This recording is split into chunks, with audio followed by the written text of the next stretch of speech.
Jonathan Mooney, and I'm here with. Paulie Presents, known as the Moo Cow, Moot. And we're here with. Matthew L. Fuhrman. All right. And Matthew is the co-writer of, Brussels Massacre.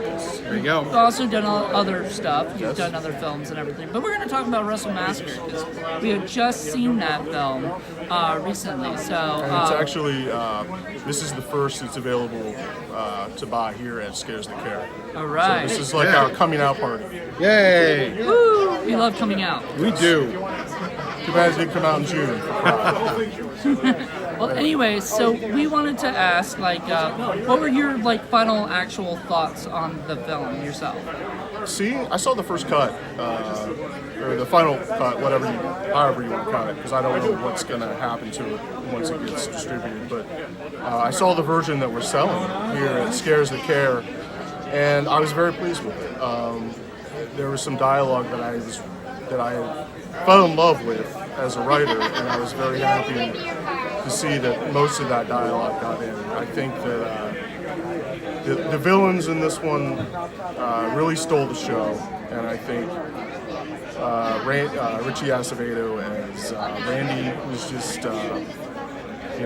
his awkwardness is something that I think the viewer is going to relate to, and just because it's a film about wrestling and it has gore in it doesn't mean that you can't touch upon issues of importance, like loneliness. And I think it's fascinating how this awkwardness really carries Richie as far as his character and as far as the audience's sympathy for him, up until a point. And then it almost works against his favor, sort of as the movie progresses and his sort of rage sort of builds against other people. You know? That was actually, when I was talking to Brad about how we wanted to write Richie, that was intentional on my part. I wanted you to like him at first, and then at a certain point, I wanted the viewer to feel that Richie, he had gone beyond people, shitting on him, and was then starting to cause his own problems. And it's not really an underdog story. It's just, I think it's a more realistic portrayal of what happens when someone is continually hurt. Hurt people, I know this is a cliche, but hurt people end up hurting other people. Right. Whether they deserve it or not, Right. it becomes irrelevant after a while. And like we were talking about earlier, there are some people in the film that Richie takes his wrath out on that didn't do anything to him. Right. So it's, yeah, go ahead. I was going to say, now that you've seen it, and now that you've seen, I guess the first cut, possibly there's going to maybe another cut if they want to release another one. Are you happy with it, or what's your thoughts on that? it honestly turned out, between what I had written and what Brad had told me was written, it pretty much came out looking like I was hoping it was going to look like. I think both Brad's vision and mine are clear in there, because Brad and I have different ways of thinking about film, and I think this is a nice mix of both of our philosophies. So I was pleased. I mean, I don't think anyone associated with this had an off day. Right. I don't. I think they had fun with it, and there was when it was time to be serious, people were serious, and I think it worked. Yeah, the guy who played Valentine I thought was pretty good too. I hadn't seen him before in Nikolas. other productions. Let me get a little closer. Nikolas is a great actor. He he shot me in Killer Campout. That was the first time I met Nikolas. You talking about Nikolas Yoder? I think so. Yeah, the small gentleman. Yes. He doesn't mind what you call him. You can call him a midget. Doesn't love matter. Yeah, he's a great guy. Yoder, huh? Yes, he's out of eastern Pennsylvania, I think Lebanon. Okay. But he was the villain's henchman in Killer Campout. Cool. And the scene where, I won't ruin it for you, but he displays a strength in that film that it was just, I could not believe he did what he did when he lifted someone up in a certain fashion. I felt pain looking at that scene. Yeah, we all went, whoa! But I actually felt like the wrestling actor, when the wrestling was going on, it looked physically painful to me. Well, we wondered if perhaps he had a wrestling background, because you guys put so many wrestlers in there. We figure he must have had some kind of background in order to do some of the things he was doing. I don't want to speak for Nikolas, but I'm fairly positive he does have he wrestles under some sort of... I think Stroh had said he actually knew that guy. Okay. Like he was Stroh knew everybody. He was a small wrestler. Yeah. So He definitely has experience. I don't know what category you would call it, but he's been in the ring, for sure. And you could tell. Right. Yeah, definitely. Because you could easily hurt yourself if you don't do that properly. You know? I was actually, if there's any surprises, I was actually surprised no one to my knowledge, got injured. Well, that's good. I'm sure they were sore at some point, but... Well, that's good. But yeah, and then we had talked about how there were a number of very disturbing gore effects, and it kind of walked the line in between the humor that was evident in Mills vs. Zombies versus Killer Campout, which was a lot more bleak, so it would seem. Yeah. It's kind of sort of in between the two films. Just enough humor to keep someone like myself happy, but also just violent enough and sort of disturbing enough that it's going to make people who like that kind of a film prefer it as well. it was definitely a throwback film to like the 70s and 80s slasher kind of genre kind of thing. So what are your what are your expectations for this film? I think, I'm struggling to think of a wrestling horror picture that's been before this. It may very well exist, but I've never heard of mixing these two genres in the way that we did. There is one that was done in the 80s. I forget the name of it. It was also a musical, and it was really bad. And you can almost never get anywhere. But if you go on YouTube, you can see like little bits and pieces of it. And there are also aliens thrown in it. It was one of those kitchen sink kind of movies. It was nothing coherent like this kind of a film. So yeah, you're right. And the way that this was done was not, that I know of, was done quite like this. As far as expectations go, I know people are going to reach for this film for the wrestling, for the ladies, for the action, but I hope that they actually see something in there. I mean, there's a lot about every person in this film is kind of lost in some way. There's people in this film with gambling problems. Rose's character has a little bit too much of the sauce now and then.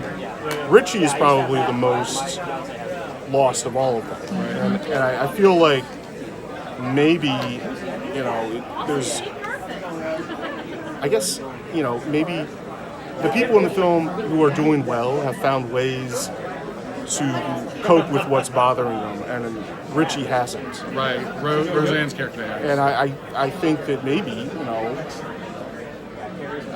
if I had to sum it up in a sentence, don't be like Randy. Don't be like Randy. I mean, don't let getting shit on repeatedly. Right. Although the trigger, it seemed to me, even though he was getting dumped on constantly by everybody, was when he snaps and then he goes, I don't want to disclose, but the thing with his father. Right. I mean, to me, that seems what sets the ball finally rolling down the hill. That was definitely the straw that did it for Randy. I keep going back from Randy to Richie because, it's alliterative. But yeah, you're right. There was that scene, probably, the fatherhood thing. I think you hear him talking about how he wants to live up to his father's expectations. And his dad just lays into him. It was hysterical. Some of the lines his dad said were so cruel. I know. That I actually did not write the lines for Nikolai. I think Brad and Nikolai discussed that on the set and kind of worked it out like that. He was really good at that. Yeah. We have 2 chances, slim and none. Yeah, but no, I didn't. I don't have a real father complex, so that scene didn't come from me. I'm not saying Brad does. I'm just saying that You're Brad. not saying Nikolai does. No, I'm not saying that either. Brad worked very closely. Nudie Monkey does. Brad worked very closely with Nikolai for all of their scenes, and I think they probably wrote them together. Okay. Well, it was really, really well done. I was Yes. very, very gratified by that scene. Well, Yeah, I hope people like it. I mean, it's different. It's not. Like I was telling John earlier, it's many things, but it's never boring. Yeah, and like I said, I pointed at him because you actually said a phrase that he always says, which is "boring is the Cardinal sin of movie making. Absolutely. Yeah. And I would have to say that after all the movies I've seen of all your guys' films, like nothing is boring. It might be That is. You never know what's going to come. Killer Campout might be brutal and whatever, but it's not boring. You know, I was never like tired, or you know what I mean. Like it was never putting me to sleep. It just was like, whoa, it's a lot to take in. You know, for me. Killer Brussels Campout- Massacre though felt like it was kind of a mixture of both, like the good stuff that were in Killer Campout and the good stuff that was in Milster Zombies. That's what I felt like. Right, and it does kind of, it's got a little soft spot maybe in the middle because you open with such a visceral opening with the way it is, Yeah. and then it takes a little while for the ball to finally tip over for Randy, but when it does, boom, it's a like- completely different pace. Randy's on like Donkey Kong. It definitely the editing. I thought it had to be done by a certain deadline, and given that deadline, the pacing of it is you're right. It kicks up, it notches up very quickly. Because that's the way it is. I think in real life when someone has a break, I think that it goes a lot faster than people think it's going to. It reminded me, and of course I can never remember names and things anymore, but it reminded me of that Michael Douglas film in the 90s. Falling Down. Falling Down, yes, that's what it reminded me of a little bit. I don't know if I was consciously thinking that. I was thinking a lot of Taxi Driver. Taxi at the Driver. time. Driver. I was thinking of Excuse me. I was thinking of Straw Dogs by Peckinpah and Drive with what is that guy's name? Not Nickel. Oh, you know who I'm talking about. The guy in the Nicholas Sparks films. Oh, right. Ryan Gosling. Ryan Gosling. Which is one of my favorite films of the last 10 years. But honestly, you're not gonna. I don't think there's any influence of Drive in Brussels Massacre, but for some reason that's why I was thinking about. But it's also still a wrestling movie. You've got wrestlers in there. You've got the wrestling camp in there. You've got fighting going on where they're actually. I mean, they climb ladders at one point in order to continue doing wrestling moves. I think every wrestling gag known to man was put into that film. Right. Somebody throws a gun down so that he can wrestle someone. That made me laugh. Yeah, we were like, oh my God. Come on. He's really going to wrestle him? Why doesn't he just shoot him? Well, then the movie would be over. Because that's not chivalrous. Well, actually, it wouldn't be over because if you watch the end of the movie, that's not being, Right. We Nothing's talked ever about over. that. We talked about that with the Reverend and how there's that kind of little bit of a shock ending because I didn't expect that. That kind of came out of It was nowhere. pretty cool. Yeah. But we won't spoil anything. So. You just mentioned the wrestling school scene, and that to me is one of my top 3 favorite scenes in the film. It truly, one of the best parts is when you have that sort of classic revolving scene where everyone's laughing at you, and Randy really looks like he's in mental distress in that scene. I mean, he really. Oh yeah, this is like what he wanted, and then it turns out it's nothing what he thought it was going to be. I mean, it's like you're seeing his dreams all crashing down right then and there. So, He can't cut it. He can't be what he wanted to do or what he thought his dad wanted him to do. Yeah. He was a loser, basically. That's the idea. Well, one of the themes that I had while writing it was, I think Randy and a lot of people would be happier if they. Randy was good at being a groundskeeper, but Randy wanted to jump lanes and be something else. Right. And when he wasn't satisfied with what he was good at, and I think I'm not saying to settle in your life. I'm just saying if you're good at something and this is what you are, maybe that's what you should do. And he's kind of a flawed character to begin with, really. I mean, remember, he's the whole thing with Nadia. Right off the bat. So some people wouldn't have a lot of sympathy for him there, but he found his little niche, he was doing it, and it wasn't until he decided to try and do something beyond that for reasons that he really were beyond his control anyway. That's kind of where the whole thing starts to unravel for him. Because there's a scene where Randy's boss says, "You were at one time my best guy." employee." Right. And, there's a scene with where he talks to his coworker and who tries to sort of tell him, like, be what you're good at, and, maybe that's, I'm not, again, I never want to say... Don't follow your dreams. But at the same time, I'm not going to work for NASA tomorrow. Right. So I'm not going to move to NASA and try and get a job. Have realistic dreams. Right. Have realistic dreams. So, but yeah, that's great, and that's a really good message, and I think that's what a lot of independent films don't do these days. Right. Is they don't put like some sort of message or theme or something in their movies, and it gets lost as in like, oh, we're just watching a bunch of people just get murdered. Right. So at least your movie had that. And it also bears in mind that you need to do these. You have to see these movies in repeat viewing, because just going through it once you might have a certain idea, and then you go through it a second time, maybe a third time, and you start to pick up on some of these things that you may have overlooked the first time around. The idea of repeated viewing is, I'm all about that. Oh yeah. I hope absolutely. people will. But like what you just said, I mean, there's way too many scripts that are literally kills A through F, and we'll figure out a way to get people from A to B to C to E to E to F. And I'm like, at the risk of sounding incredibly pretentious, don't you want to take this chance to like say something? Right.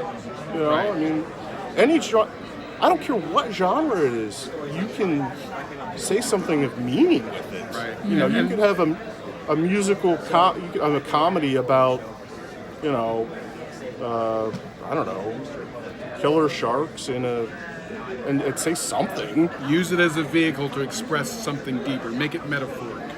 There's that old phrase of transcending the genre, which you see in so many reviews. And that is the issue that we touched on in some of the other films that we've mentioned, where we kind of said, hey, it was just X, Y, and Z, and that was it, and it just didn't really do anything for us because of that. It's some of these movies, these scripts, they need a little bit more work. They're kind of half-baked. They get to a certain point, and in order to layer them with more meaning, they need to get worked a little bit more. You need to spend a little more time on them. And I think what is the fallacy you're describing is they spend a lot of time on craft and effects and kind of think that the screenplay isn't that important. Screenplay's everything. Because the films you're talking about, even though these films don't have a point, they look good, but they don't. Yeah, they don't feed you like a real full, well-balanced meal will. They'll make you happy for a little bit, maybe like the popcorn will. I'll get X amount of dollars to do the effects, and then I'll just write something whenever.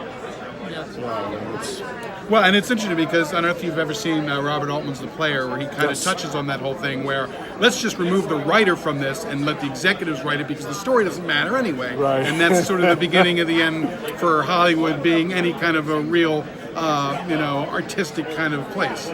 So, and it's true. I mean, this did actually happen. And we're facing with that now, which is why I don't like a lot of Hollywood's stuff. Yeah, I watched Ready Player One recently with my sons, and I was, I don't normally watch a lot of big budget, extremely high, dense FX films like that. Right. But it did have something to say, and when my kids were done watching it, they understood the point of the film. Right. And, you know, maybe it's because it was Spielberg making it. I don't know. But that probably had something to do with it. But, Probably. you know, it's... I don't know. I don't know that everyone knows what they want to say. Yeah, like I said, sometimes you gotta bang that hammer a little bit and work things before they finally come to a more finished end, I think. And I think some writers are not willing to do that, or they're unable to. Maybe they have a deadline, or maybe they have other things that they have to meet, and they can only make it go so far. You know, but there are other ideas out there that, you know, the first time around just didn't work, which I think is where some of these remakes come from, that finally someone can take it and say, okay, let's finish it, or let's finish it this way or a way. Let's say, you're right, it seems to be what they're doing when they take a book and turn it into a movie or to a TV series. They're doing things in the show that the book kind of explored but didn't. And they're exploring them further in the show, which may not be a faithful adaptation, but they're getting inspiration from it. Right. So, and that, you know, I don't have a, like you're talking about remakes, I don't have a huge problem with remakes like some people do. But it's funny though, because you can get into a real debate about the reinterpretation of that. I mean, The Shining is a perfect example of that, because, you know, obviously Stephen King hated the movie version of The Shining, and yet to me, and to a lot of people, that's like one of the classic horror movies of all time. And then he actually had it redone, and a lot of people hated that version, like the one that comes from his, I think with Anthony Michael Hall or something. Yeah, you're not going to out Kubrick. I'm sorry, not even Stephen King can do that. I've always, it's funny you mention that, because I just read an article the other day about a guide to.